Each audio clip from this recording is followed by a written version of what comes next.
믿기 어려운 일이 벌어졌습니다. 일본 최고 엘리트 교육기관 도쿄대학교에서 30년 넘게 경제를 가르친 교수가 갑작스럽게 교수직을 내려놓고 한국행을 선택했습니다. 그가 남긴 마지막 강연과 고백록은 일본 사회에 거대한 파장을 일으켰는데요. 그는 강단에서 담담히 말했습니다.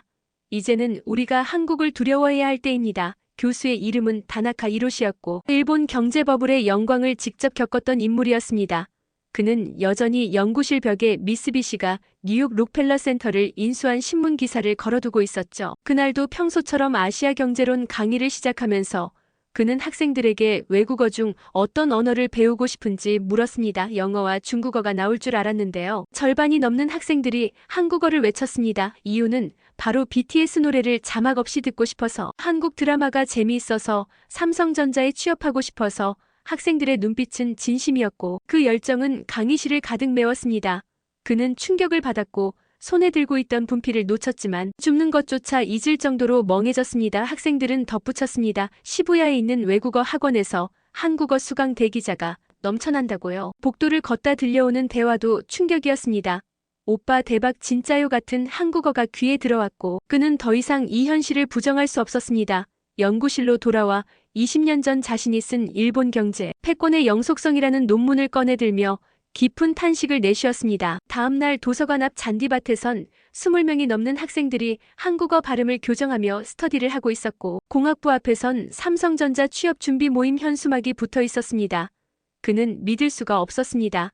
일본 최고 인재들이 한국 기업에 취업하기 위해 스터디를 한다니요. 그의 수제자였던 사토 유키코가 고려대학교 교환학생으로 선발됐다는 말에 또 한 번 충격을 받았습니다. 미국도 영국도 아닌 한국이라니요. 유키코는 말했습니다. 한국의 위기 극복 능력에 관심이 있다며 IMF 때도 코로나 때도 한국은 기회를 만들었다고요. 점심엔 다른 교수들이 한숨을 쉬며 말했습니다. 요즘 도쿄대 박사과정 학생들이 삼성전자 인턴십을 준비 중이라고요. 학생회관 앞에선 K-팝 동아리 모집 줄이 길게 늘어서 있었고 복도에서는 현대차에 입사한 선배 얘기가 들려왔습니다. 도요타도 붙었는데 현대를 택했다고요.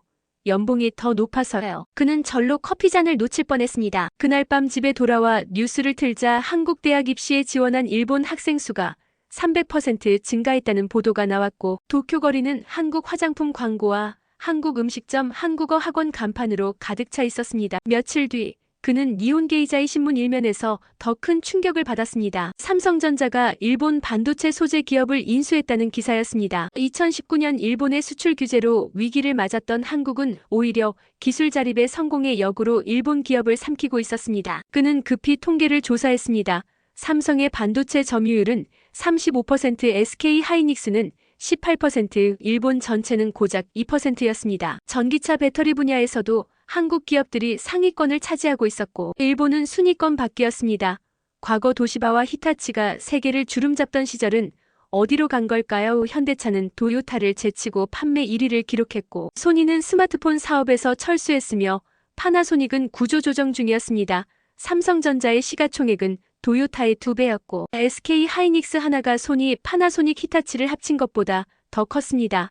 그는 IMF 보고서를 보며 머리를 감싸쥐었습니다. 한국의 1인당 GDP가 일본을 추월했고 기술 혁신과 수출 경쟁력에서 모든 지표에서 일본을 앞서고 있었습니다. 그는 1997년 IMF 위기 당시 한국을 조롱하던 기억이 떠올랐습니다. 하지만 25년 후 한국은 완전히 다른 나라가 되어 있었습니다. 특허 출원 건수와 연구개발 투자액, 신산업 점유율 모든 지표에서 한국이 일본을 압도하고 있었습니다.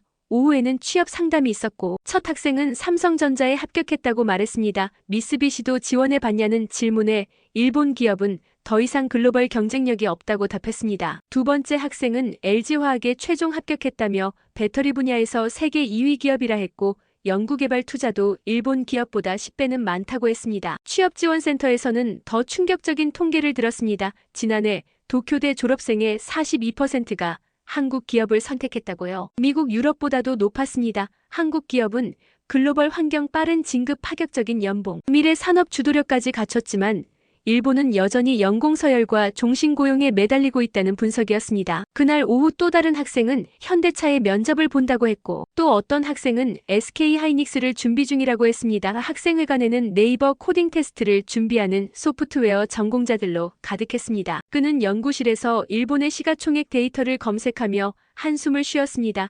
삼성전자가 주요 일본 기업들의 총합보다 더 컸고, 세계 경제 속 일본은 점점 작아지고 있었습니다. 컴퓨터를 넘기다 2030년 국가 경쟁력 예측 보고서를 봤는데 한국은 5위, 일본은 31위였습니다. 그는 모든 것을 정리하고 경제 산업성의 전략 발표 강연에서 이렇게 말했습니다. 이제는 우리가 한국에게 배워야 할 때입니다. 한국은 더 이상 후발주자가 아니라 우리가 따라가야 할 모델입니다. 30년간 자만에 빠져 있었던 일본이 잃어버린 세월 동안 한국은 3번의 위기를 기회로 바꾸었습니다. 그는 강연 후 사직서를 제출했습니다. 도쿄대를 떠나 서울의 대학에서 초빙 교수로 새로운 시작을 하기로 했습니다. 교수 연구실을 정리하다 1985년 경제신문 스크랩을 보며 눈시울이 붉어졌습니다. 당시엔 우리가 미국을 넘을 거라 믿었는데 지금은 한국을 부러워하고 배워야 할 상황이 된 것입니다. 그는 말했습니다. 진정한 애국은 현실을 직시하는 용기이고 진정한 변화는 배움에서 시작된다고요. 나리타 공항 리무진 버스 안에서 도쿄의 마지막 풍경을 바라보며 그는 일기를 썼습니다. 1985년 세계 최고 2005년 자만, 2024년 몰락, 그리고 2025년 우리는 한국에게 배운다. 이것은 일본의 자존심이 무너진 순간의 기록이며 동시에 부활을 위한 첫걸음입니다.